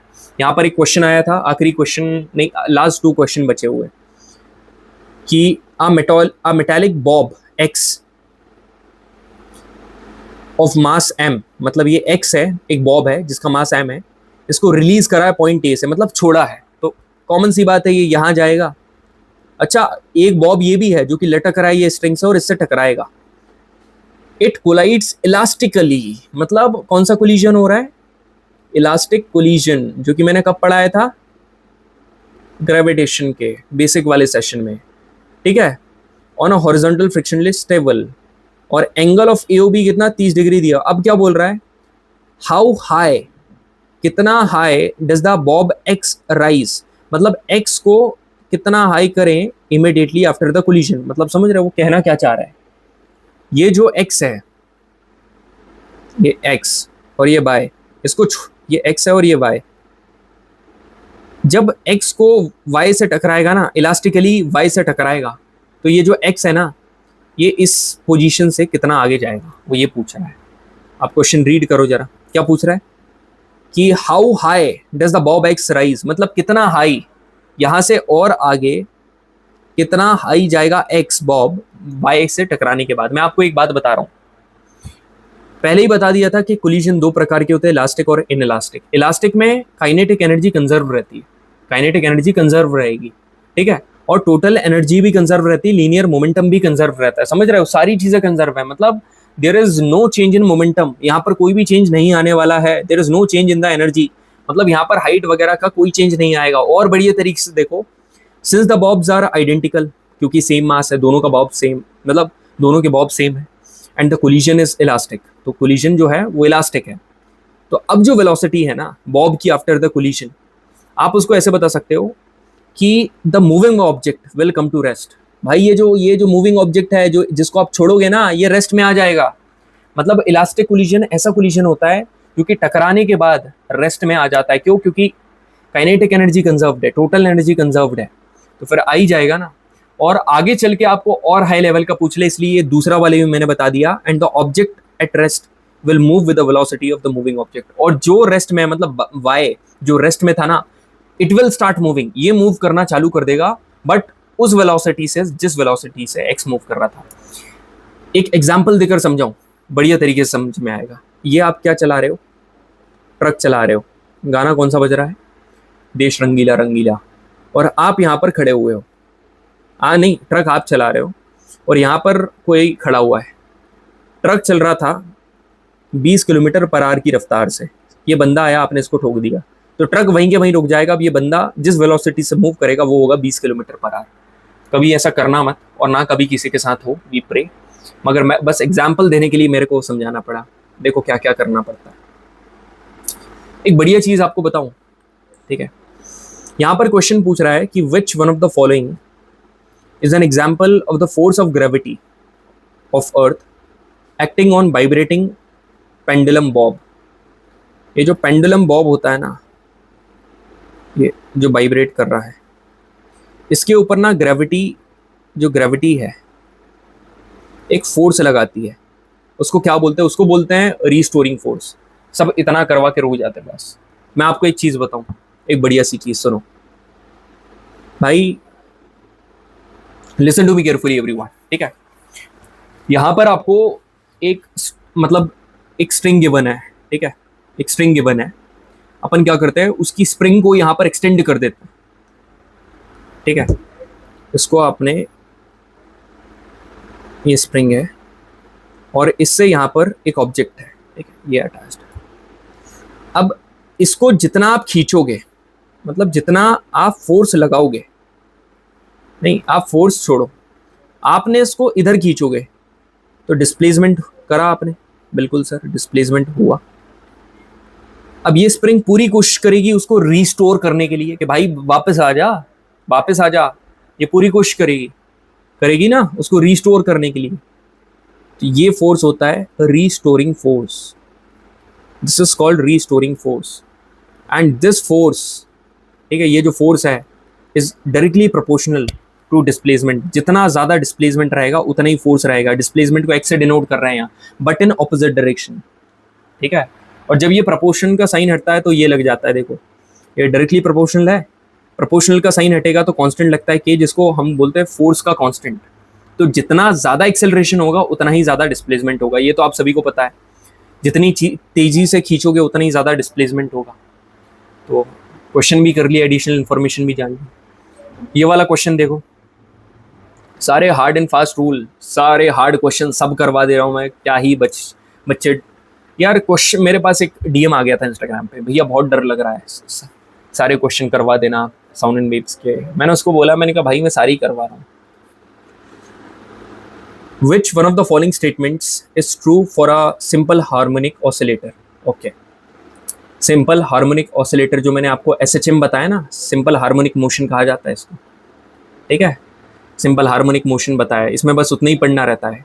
इसमें जो फोर्स एक्ट लग रहा है वो डायरेक्टली प्रोपोर्शनल है to the displacement from the mean position in the same direction. नहीं भाई, ऑपोजिट डिस्प्लेसमेंट यहाँ लग रहा है, फोर्स यहाँ लग रहा है, in the opposite direction. Option number B is correct. SHM का कंसेप्ट आपको पढ़ लिया, ठीक है? यहाँ पर क्या लिखा है कि which one of the following statement regarding simple pendulum is correct? Simple pendulum has time period independent of its amplitude. पता है जो सिंपल पेंडुलम का टाइम पीरियड है वो एम्पलीट्यूड के ऊपर डिपेंड नहीं करता है, ठीक है? वो डिपेंड नहीं करता है। तो यहाँ पर क्या लिखा है? Only for small amplitude then net force on its bob is independent on its displacement. क्या बोला है? नेट फोर्स डिस्प्लेसमेंट के ऊपर इंडिपेंडेंट है। मतलब जो फोर्स है ना भाई वो डिस्प्लेसमेंट के ऊपर डिपेंड नहीं करता है। ये बोल रहा है, ये क्या बोल रहा है? अभी तो पढ़ा डिपेंड करता है, तो इंडिपेंडेंट वाले हटाओ ऑप्शन, ये दोनों हटा दिए। यहाँ पर लिख रहा है फॉर एनी एम्पलीट्यूड, मतलब किसी भी एम्पलीट्यूड के लिए, या ओनली फॉर स्मॉल एम्पलीट्यूड। ये बात बता रहा हूँ, ओनली फॉर स्मॉल एम्पलीट्यूड, ठीक है?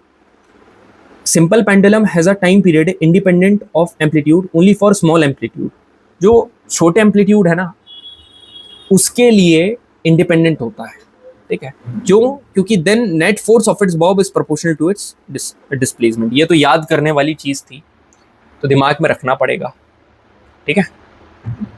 रीजन मैं आपको बताऊं, ये स्मॉल एम्पलीट्यूड के लिए तो है, यदि आपने एम्पलीट्यूड बढ़ा दिया ना तो ये चीज़ पॉसिबल ही नहीं होगी, सही में पॉसिबल नहीं होगी। And the last question is on the screen. Beats is a phenomena that occurs when frequency of two harmonic waves, देखो कोई भी दो हार्मोनिक वेव्स है ना और उनकी फ्रीक्वेंसी लगभग सेम है, नियरली इक्वल नहीं है ना, नियरली सेम है, उसको कहा जाता है बीट्स। खत्म। आप सभी की हार्ट बीट खत्म हो गई होगी साउंड एंड वेव्स के द्वारा, ठीक है, इस बीट के क्वेश्चन से। जेंटलमैन, सेशन हमारा खत्म हुआ। It was a very nice session, very nice interaction with you. आज मेरा सेशन लेने का कोई उद्देश्य नहीं था, सुबह उठकर सोच लिया था क्योंकि गला ठीक नहीं था, but still for you guys next session हमारा कल आने वाला था, मगर एक दिन पहले मैं आपको दे रहा हूँ session. Tomorrow I will be going to doctor, इसलिए। So thank you very much everyone. जय हिंद।